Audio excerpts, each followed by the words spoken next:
व्यक्ति थे, उनकी पत्नी आए, उन्होंने यही बताया कि इन्होंने नशा कर कर के और अपना 3-4 एकड़ जो है ज़मीन बेच दी। मैं इनको साथ रखना चाहती हूँ, मैं ये भी नहीं चाहती हूँ कि आप इस पे कोई एफआईआर करो या कोई। बच्चा ना दिहाड़ी मजदूरी करके पाला है और इकलौता ही बेटा वो भी नशे की चपेट में आ गया है तो कहीं सोशल मीडिया पे कुछ पॉप कल्चर कहूँगा मैं, या जो हमारे देसी गाने हैं उनमें भी कहीं ना कहीं गन कल्चर और ये जो नशे के बारे में भी कुछ ऐसी चीज़ें मिलती है देखने को, इस तरह के उसमें भी खाप पंचायत एक पॉजिटिव रोल में जो है सामने आती है। तो इस विषय में भी ऐसा नहीं है उन्होंने नहीं किया, अभी पीछे लोटे में नमक डालने का एक जो है प्रयास किया गया, और एक विशेष समुदाय के लोगों का नाम इसमें खास तौर पर देखने को मिलता है। मैं वो नाम नहीं लेना चाहता, लेकिन ये एक कड़वी सच्चाई जी। उभर कर सामने आ रही है। तो हमें हल्का सा बर्ताव में फ़र्क, मतलब हमें थोड़ा सा मन में डाउट लाना पड़ेगा कि कुछ तो गलत है। सबसे ज़्यादा कारगर जो इसकी दवाई है कि वो फैमिली का, फ्रेंड्स का जो सपोर्ट है वो बहुत ज़रूरी है। इसके अलावा रशीदा एक गांव है वहाँ पे, और धमतान साहिब भी एक आता है एरिया। हमारे 7 लोग हैं और उसमें से 3 महिलाएं हैं और 4 पुरुष हैं। सारे दर्शकों ने प्रियंका को हाड़ की राम राम। और भाई एक महिला है जिसका बहुत कम उम्र में पति गुजर गया है लेकिन वो दिहाड़ी मजदूरी करके न अपने बच्चे ने पाले है। और जो बच्चा ने दिहाड़ी मजदूरी करके पाले है और इकलौता ही बेटा वो भी नशे की चपेट में आ गया है। तो जिस उम्र में उस माँ की सेवा होनी चाहिए उस उम्र में उस माँ का जो बेटा है वो नशे में चला जाया है और हालात इतने ख़राब हो रहे हैं कि बहुत सारे घर हैं जो नशे में उजड़ गए हैं। तो भाई आज हमारे साथ है जींद के एसपी कुलदीप सिंह। राम राम सर। राम राम। तो सर अगर नशे की बात करें तो लगातार आप भी देखने लग रहे हो कि बहुत सारे घर उजड़ने लग रहे हैं। तो जी। नशे को लेकर हमारा पुलिस प्रशासन क्या प्रयास कर रहा है? नशे को लेके पुलिस प्रशासन में बहुत ही ज़्यादा एक सेंसिटिविटी जो है वो आ चुकी है। काफ़ी समय से पुलिस इसमें बहुत तेज़ी से कार्रवाई कर रही है। अगर डिमांड सप्लाई की बात करें तो जो सप्लाई साइड है उसके लिए जो हमारे पास कानूनी हथियार अवेलेबल हैं, कि एनडीपीएस एक्ट है हमारे पास, काफ़ी उसमें स्ट्रिंजेंट प्रोविजंस हैं, जी। सज़ा काफ़ी ज़्यादा होती है। तो उसमें हम जो है तुरंत कार्रवाई करते हैं। हमने जितने भी पीछे मुकदमे दिए हैं वो कॉमर्शियल क्वांटिटी के दिए हैं, बहुत ज़्यादा संख्या में, और काफ़ी लोगों को इसमें अपनी गिरफ्त में लिया है, कानूनी जो गिरफ्त होती है उसमें लिया है। साथ ही साथ हम इसमें कोशिश ये करते हैं कि मौके पे जिसको पकड़ा जाता है, जिसके पास ये जो पदार्थ होते हैं, जो नशे के पदार्थ होते हैं, तो खाली उस तक ही हम कानून को ना लिमिटेड रखें। हम पीछे तक जाते हैं कि वो किसको कहाँ से लेके आया था, कहाँ से ये ओरिजिनेट हुआ और कहाँ सप्लाई कर रहा था। तो फॉरवर्ड लिंकेज और बैकवर्ड लिंकेज की हम इसमें अपने आईओज़ को ट्रेनिंग भी देते हैं, और जो है हम खुद भी सीनियर लेवल पे भी इसकी जो है जांच करते हैं कि कोई कमी तो नहीं रहेगी। तो इस तरह से जो डिमांड सप्लाई नेटवर्क है उसको तोड़ने की पूरी कोशिश की जाती है। फिर जहाँ तक जींद डिस्ट्रिक्ट की बात करें तो इसमें देखने को ये मिलता है कि कुछ विशेष जो है जोग्राफिकल एरियाज़ हैं जींद में। बूढ़ा बाबा बस्ती है, नरवाना में जो ये चमेला कॉलोनी है, और इसके अलावा रशीदा एक गांव है वहाँ पे, और धमतान साहिब भी एक आता है एरिया, और इसके अलावा लोचब जो जींद सदर जींद थाने के अंतर्गत आता है। तो वहाँ पे देखने को मिलता है कि ये कुछ विशेष लोग हैं वहाँ, फैमिलीज़ हैं जो कि गरीब होने की वजह से या किसी और वजह से वो इसमें कहीं ना कहीं से बाहर से ट्रेन के माध्यम से वो ये जो कंट्राबैंड पदार्थ होते हैं इनको लेके आ जाते हैं और आसपास के एरिया में सप्लाई करते हैं। तो उसके लिए हमने विशेष एक अपना प्रारूप तैयार किया है। वो जो गांव है या वो जो जगह है उसके चारों तरफ हमने नाकाबंदी की है, और हमने अपना टारगेट जो अपने लोगों को दिया है, पुलिस वालों को, वहाँ पे कि कोई भी बाहर की कोई बाइक वहाँ पे दिखती है या बाहर का कोई व्यक्ति जो वहाँ का नहीं है, अनजान व्यक्ति है, तो वहाँ गांव वालों की मदद से एक छोटी छोटी समितियां बना रखी हैं, तो उनकी मदद से वो हम उसमें उनकी तलाशी लेते हैं, और कोई भी ऐसा व्यक्ति मिलता है या उसका कोई बाइक मिलती है तो उसको हम इम्पाउंड भी करते हैं। तो ये कम्प्लीटली हम कोशिश यही रखते हैं कि जो डिमांड सप्लाई चेन है उसको डिस्टर्ब किया जाए। तो ये तो हुआ डिमांड सप्लाई को डिस्टर्ब करने की बात। अब आते हैं कि जो ऑलरेडी नशे की गिरफ्त में आ गया, जैसे जी। आपने बिल्कुल सही कहा कि कोई जो महिला है उसका पति गुजर जाता है और बच्चे जो हैं इस तरह की चीज़ों में पड़ जाते हैं, तो उसका तो पूरा ही खानदान, पूरा परिवार बर्बाद हो जाता है। तो उसको उसकी रोकथाम के लिए हमने एक विशेष टीम बना रखी है, नशा मुक्ति टीम, जिसमें हमारे 7 लोग हैं और उसमें से 3 महिलाएं हैं और 4 पुरुष हैं। तो वो टीम क्या करती है, सर्वे, पहले तो सबसे पहले हम समस्या को समझते हैं। जी। अब ये समस्या है कि जिन जो नशे की गिरफ्त में आ गए, जो नशे की मतलब नशा करने लग रहे हैं, उनको कैसे छुड़वाया जाए। तो बिल्कुल। हम उस टीम को हमने ये ट्रेनिंग दे रखी है कि जो नशा जो करने लग गया है वो एक बीमारी का शिकार हो गया है, उनकी काउंसलिंग करने की ज़रूरत है, उनको अकेला नहीं छोड़ना है, जी। क्योंकि आइसोलेशन में, अकेलेपन में भी वो नशे से दूर जा ही नहीं पाते हैं। तो हमारी टीम क्या करती है, उनकी काउंसलिंग खुद भी करती है, और जो विशेषज्ञ हैं, जैसे सिविल हॉस्पिटल से हमें काफ़ी मदद मिलती है इसमें, चाहे वो जींद का सिविल हॉस्पिटल हो या जो सब डिविजनल सिविल हॉस्पिटल्स हैं, उनकी वहाँ पे जो डॉक्टर्स हैं उनसे हम मदद लेते हैं, काउंसलिंग कराते हैं। फिर जो प्रोटोकॉल के तहत जो दवाइयाँ उनको दी जानी है वो दिलवाई जाती हैं। फिर जींद में जैसे 6 नशा मुक्ति केंद्र है, उनसे भी हमारा कोऑर्डिनेशन रहता है। तो हम अपनी गाड़ी से, हमने इस टीम को एक गाड़ी भी मुहैया करा रखी है, तो वो गाड़ी से उनके घर से ही लेके जाते हैं मरीज़ को, मरीज़ मैं बोलूँगा इनको, तो वो वहाँ डॉक्टर से उनको दवाई दिलाते हैं, और वो एक लिमिटेड 5 दिन 4 दिन के लिए दिलाते हैं, फिर से रिपीट करवाते हैं।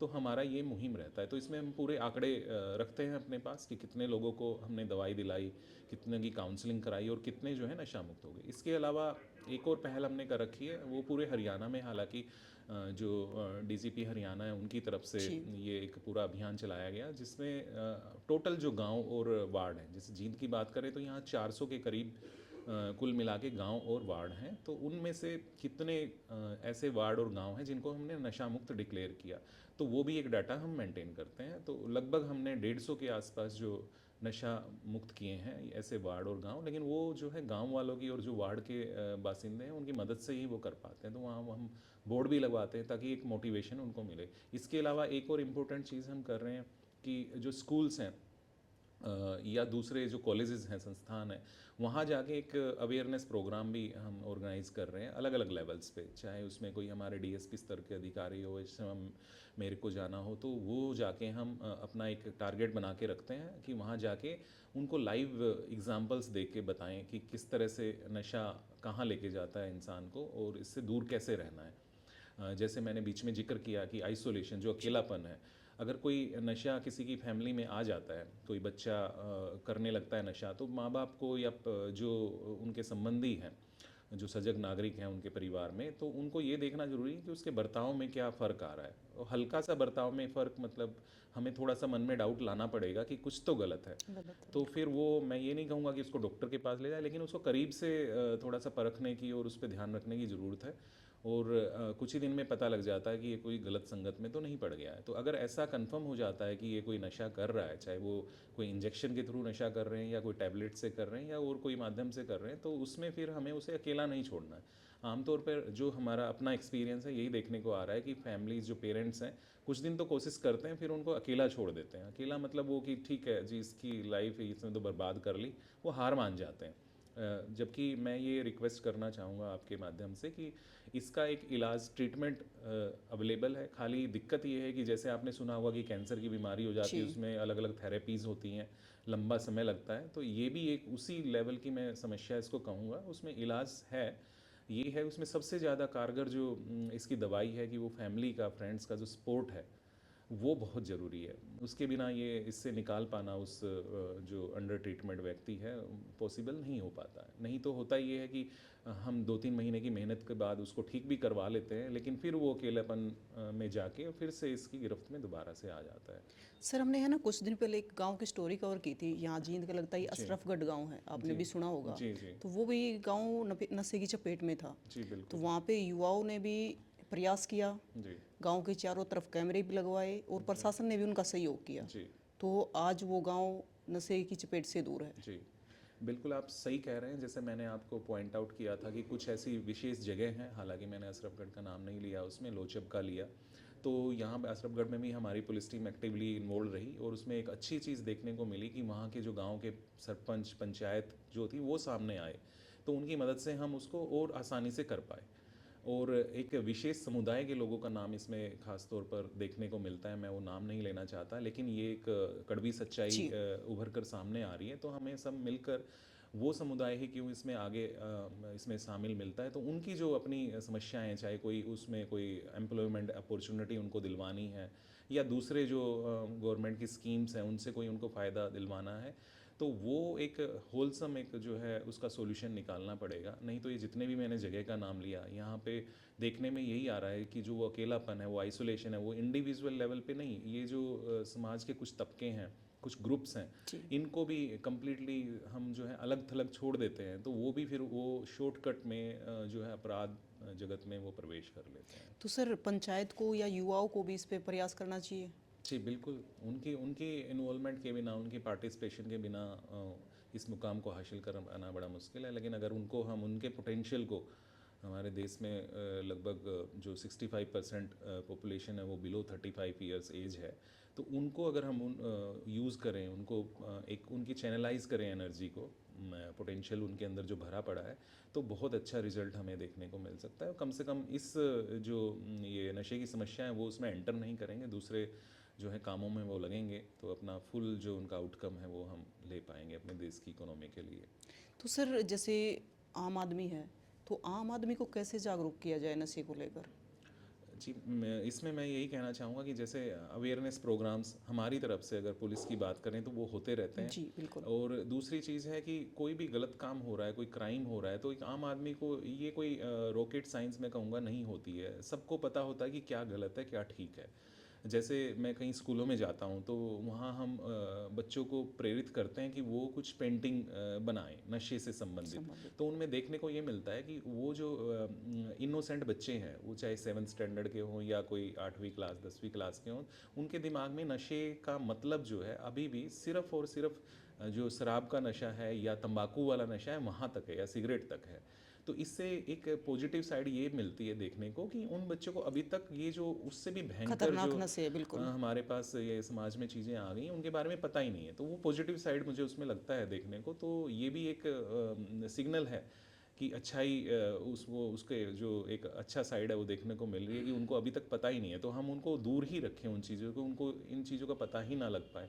लेकिन ये तो मैं कहने के लिए बोल रहा हूँ, बिना पता लगे वो तो कल को पता तो लगेगा ही। हमें बेसिकली उनके जो साइड इफ़ेक्ट्स हैं, जो गलत चीज़ इम्पेक्ट हैं उनके पूरी सोसाइटी पे या फैमिली के ऊपर, तो वो तो उनको बताने ही पड़ेंगे।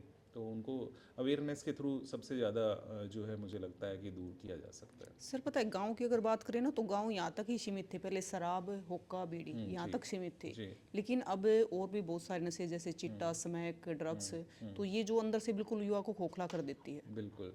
इसमें मैं एक चीज़ और ऐड करना चाहूँगा, ये बिल्कुल आपने सही स्टेटमेंट कही है। इसमें कहीं ना कहीं घूम फिर के वही बात आ जाती है कि हम अकेलापन, जो आइसोलेशन है, कि जो जिम्मेदारी एक समाज की होनी चाहिए, परिवार की होनी चाहिए, जिसमें बड़े बूढ़ों का अहम रोल है, उसमें दादा दादी आ जाते हैं, जी ताऊ चाचे जो होते हैं, या पड़ोस के जो दूसरे मोहल्ले के जो बड़े बुजुर्ग होते हैं, जो अपने आप में एक हमारा जो है एक तरह से डिफेंस सिस्टम का काम करते थे पहले। मैं ये नहीं कहूँगा पहले ज़माने में, कुछ वर्षों पहले तक कहीं ना कहीं वैल्यू सिस्टम डाउनग्रेड हो गया है, हमारी जो फैमिलीज़ हैं वो मतलब छोटी छोटी टुकड़ों में बट गए हैं। तो जो वो दादा दादी का या दूसरे जो पड़ोसियों का एक निगाह रहती थी, एक बिल्कुल। कंट्रोल रहता था कि भाई छोटी सी भी गलती बच्चा कुछ कर रहा है तो इमीडिएट वो खुद अपने लेवल पे ही उसको टोकते थे। टोकते थे बिल्कुल। और उसमें टीचर्स भी आते हैं फिर, कि स्कूल में जो टीचर्स का एक बिहेवियर है या एक रिस्पॉन्सिबिलिटी है बच्चों के लिए, वो खाली एजुकेशन सिस्टम तक ना रहे, उनमें जो वैल्यू सिस्टम है। फिर ये नशा जो है इसमें बहुत एक इम्पोर्टेंट, इसमें एक कल्प्रिट बन के सामने आ रहा है। तो उनको भी, क्योंकि बच्चे तो अगर स्कूल या कॉलेज की बात करें तो मैक्सिमम टाइम ये तो स्कूल में गुजार रहे हैं, बचा कुचा टाइम वो फिर फैमिली में तो आते हैं, पेरेंट्स के पास होते हैं, लेकिन वो वर्चुअल वर्ल्ड में होते हैं। वो कहीं ना कहीं स्क्रीन टाइम उनका इतना ज़्यादा हो गया है कि वो मोबाइल पे या दूसरे टैबलेट्स पे लगे रहते हैं, और उनको वर्चुअल वर्ल्ड में दूसरे अट्रैक्शन के पॉइंट मिल जाते हैं, तो वो ठीक से उसको अपनी जो एक गोल है उस पर टारगेट कर नहीं पाते। तो वो कहीं ना कहीं मेरा कहना ये रहेगा कि जो बड़े बुज़ुर्गों का जो एक रिस्पॉन्सिबिलिटी थी समाज में, वो खत्म कम होती जा हो रही गई है। है। तो अगर इसमें भी हम कुछ इसमें इसको रिवाइटलाइज कर पाएँ दोबारा से, इसको किसी भी तरह से, उसमें सबको साथ आना पड़ेगा। तो इस तरह की जो समस्याएं हैं नशे वाली जो बढ़ती जा रही हैं, तो वो रोकने में बड़ी उसमें सुविधा मिलेगी। जिस तरह आप कह रहे हो कि जैसे जॉइंट फैमिली होती थी पहले, जी बड़ी फैमिली होती थी, तो उसमें रोक टोक भी होती थी बच्चों जी पे। अब छोटी छोटी फैमिलियां हैं, जी। रोक टोक नहीं होती, पेरेंट्स अपने बच्चों को टाइम नहीं दे पाते, तो इसमें पेरेंट्स की भी कमी रहती है।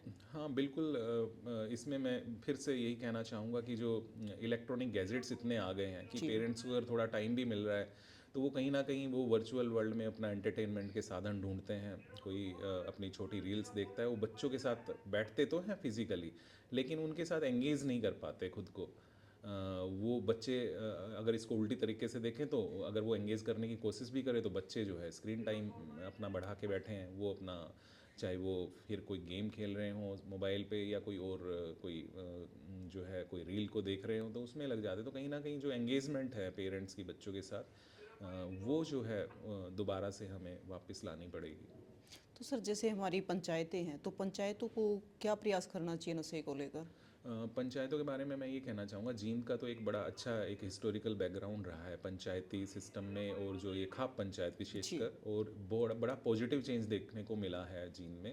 पहले जो दूसरी चीज़ों में एक नेगेटिव रोल में कहीं ना कहीं मीडिया में पंचायतों का, विशेषकर खाप पंचायतों का नाम आता था, लेकिन अब बहुत सारे पॉजिटिव ऐसे जो है इनिशिएटिव हमारे यहाँ की खाप पंचायतें ले रही हैं। चाहे वो फिर जो सड़क पे बेसहारा पशु हों उनकी सुरक्षा को लेकर हो, या कोई मुद्दे ऐसे होते हैं जो किसानों से संबंधित हैं, या कोई ऐसे कहीं ऐसी कोई दुर्घटना हो जाती है, चाहे कोई रोड ख़राब है या उस तरह के, उसमें भी खाप पंचायत एक पॉजिटिव रोल में जो है सामने आती है। तो इस विषय में भी ऐसा नहीं है उन्होंने नहीं किया। अभी पीछे लोटे में नमक डालने का एक जो है प्रयास किया गया, जिसके तहत यही मैसेज दिया गया कि भाई ये लोटे में नमक डालो, कि भाई हमने एक तरह से कसम खा ली कि हम इस प्रॉमिस को कभी तोड़ेंगे नहीं, कि भाई नशा नहीं करेंगे, हम ना ही करने देंगे। जी। तो इस तरह के जो छोटे छोटे इनिशिएटिव हैं वो हमारी पंचायतें बढ़ चढ़ कर भाग ले सकती हैं। बल्कि मैं तो एक और एक एक्स्ट्रा जुडिशियल मैं कहूँगा जो मैं बात कहने जा रहा हूँ उसको,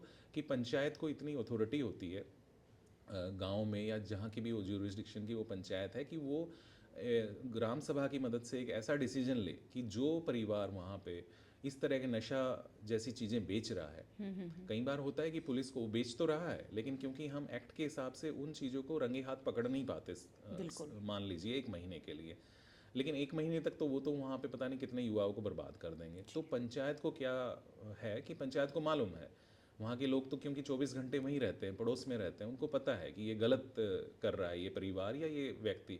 तो उसके खिलाफ वो अपना एक सोशल लेवल पे, मैं ये नहीं कहूँगा उसका हुक्का पानी बिल्कुल बंद कर दें, बंद हो। लेकिन इस तरह का एक पहल कर एक्शन सकते हैं लेनी कि भाई चाहिए उस पर 11,000 रुपये का जुर्माना लगाया जाए, या इस तरह का कुछ भी जो ताकि एक और युवा वायबल उस हो। चीज़ की गिरफ्त में ना आए। हाँ जी बिल्कुल, और वो भी रुक जाए, जी। क्योंकि उनका जो गांव का इम्पैक्ट उनके ऊपर होगा वो बिल्कुल लगातार रहेगा।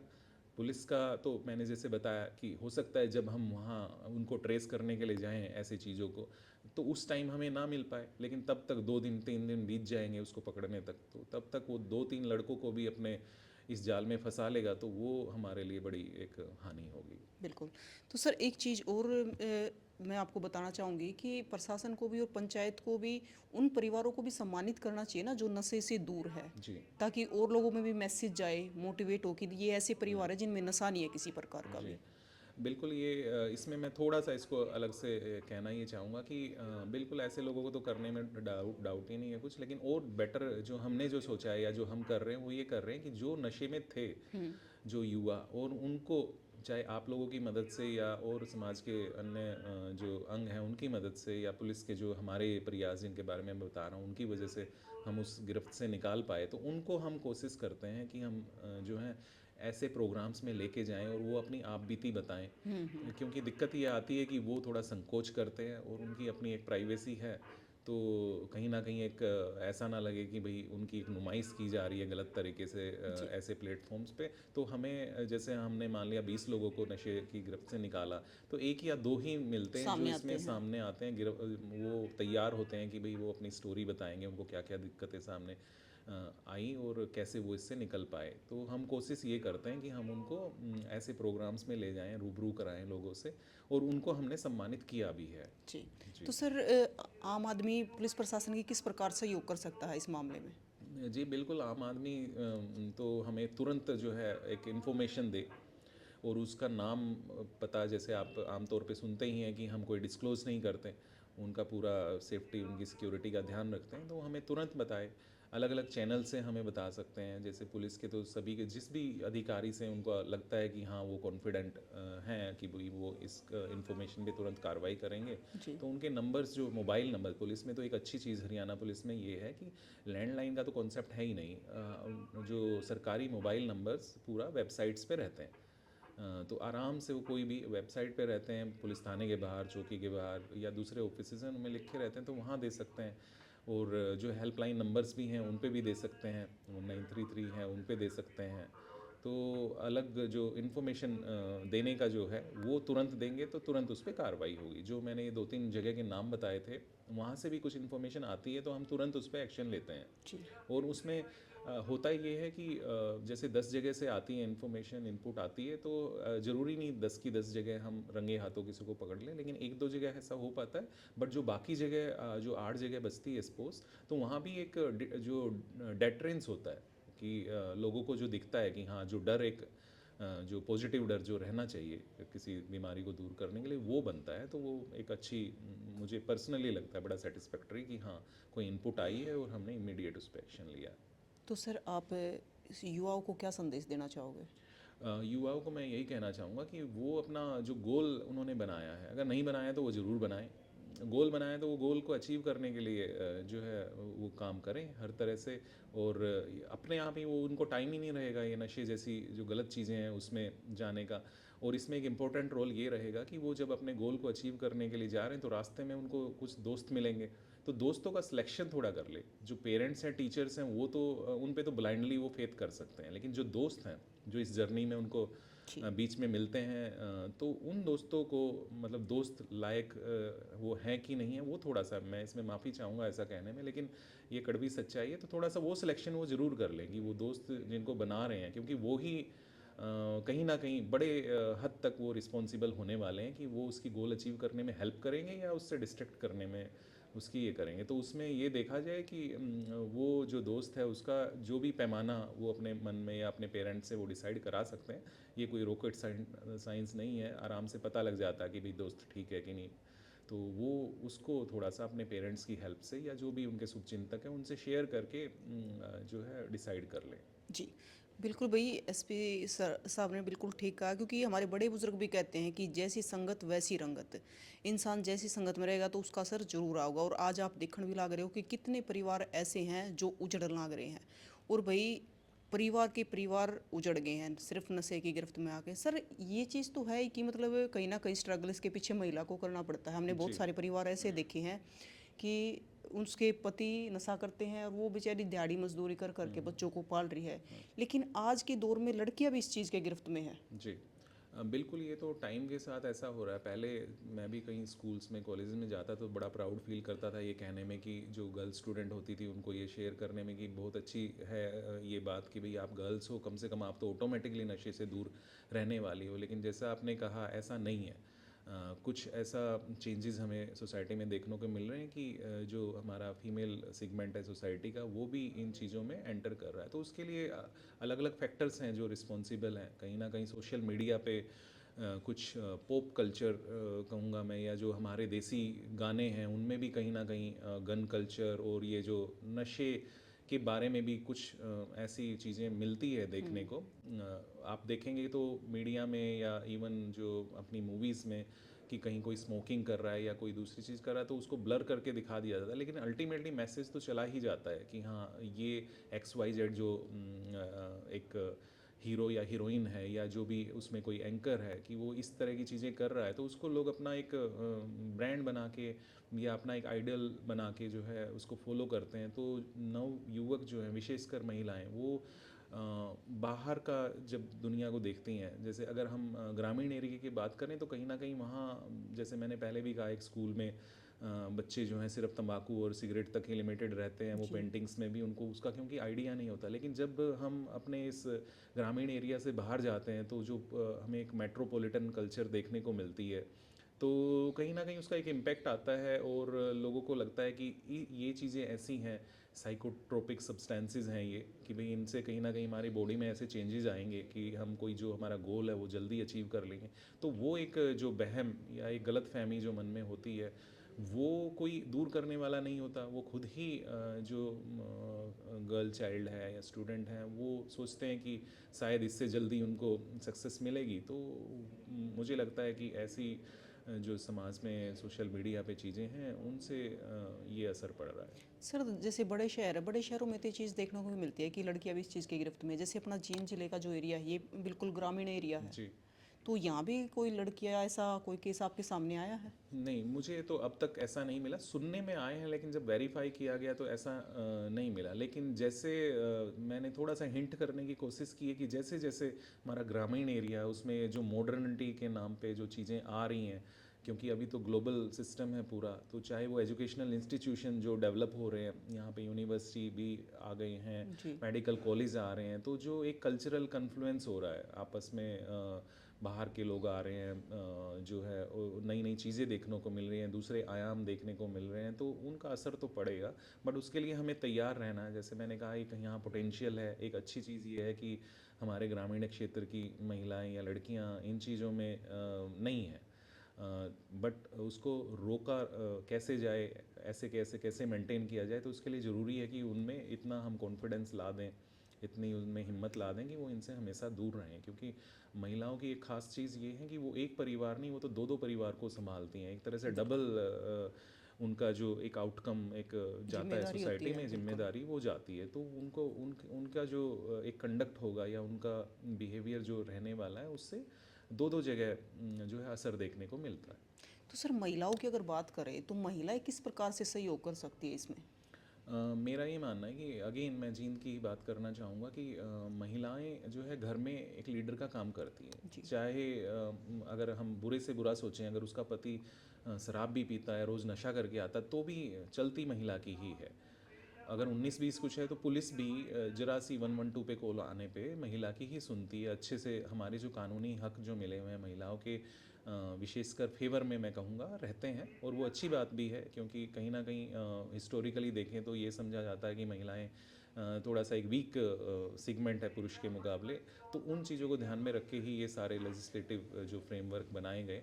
तो महिलाओं की जो लीडरशिप है घर के अंदर, तो उसको यूटिलाइज़ करें महिलाएं। उनको अगर कोई डर लगे, कोई ऐसा लगे कि नहीं उनको दबाया जा रहा है, तो पुलिस या समाज का और अंग कोई जिन पे उनको भरोसा हो उनसे संपर्क करें। तो मुझे पूरा यकीन है कि उनकी सब लोग मदद करेंगे, और वो अपनी इस जिम्मेदारी को बिल्कुल ना भूलें कि वही मतलब जननी है असली में। तो बेसिकली बर्थ वही इंसानियत को देती हैं। तो जो घर के अंदर ये दिक्कतें आती हैं नशे जैसी या और कोई, मेरे सामने यहाँ अगर मैं एग्ज़ाम्पल लेना चाहूँ तो एक व्यक्ति थे, उनकी पत्नी आए, उन्होंने यही बताया कि इन्होंने नशा कर कर के और अपना 3-4 एकड़ जो है ज़मीन बेच दी और उसके सारे पैसे गैम्बलिंग में लगा दिए। तो मैं इनको साथ रखना चाहती हूँ। मैं ये भी नहीं चाहती हूँ कि आप इस पे कोई एफआईआर करो या कोई दूसरा कानूनी ऐसी चीज़ करो जिससे समाज में इनकी बेइज्जती हो। लेकिन आप हम तो हमने उसमें आउट ऑफ वे जाकर कि उसकी जो काउंसलिंग करनी है, या एक थोड़ा सा हार्श वे में एक भाई पुलिसकर्मी को उनके साथ लगा देना है, थोड़ा सा धमका के उस तरह से, ताकि उसका घर बना रहे, तो वो सारी इनिशिएटिव भी हम लेने को तैयार रहते हैं। खाली ज़रूरत है कि जो ज़रूरतमंद है एक बार हमें थोड़ा सा इशारा करे किसी भी तरह से, वो फ़ोन पे करे या कोई चिट्ठी लिख के कर दे, कोई ईमेल के माध्यम से कर दे, जैसा भी उचित लगे वो कर दे। जी। तो भाई आप भी अपने गांव को, अपने घर को नशा मुक्त बना सको, क्योंकि आपके प्रयास है जो वही अपने आसपास के समाज को नशा मुक्त बना सका है। जिस हमारा समाज है लगातार छोटे छोटे बच्चे हमने देखे हैं टिक्के लगावे हैं, घर पूरे के पूरे परिवार उजड़ गया है, ज़मीन जायदाद है जो ख़त्म हो गया है। तो सर ने बहुत सारी बातें बताई है नशे को लेकर, तो आप भी प्रयास करें कि किस प्रकार अपने आसपास आप सतर्क रहे, सावधान रहे और प्रशासन का भी सहयोग करें। तो फिर मिलेंगे, तब तक के लिए जय हिंद।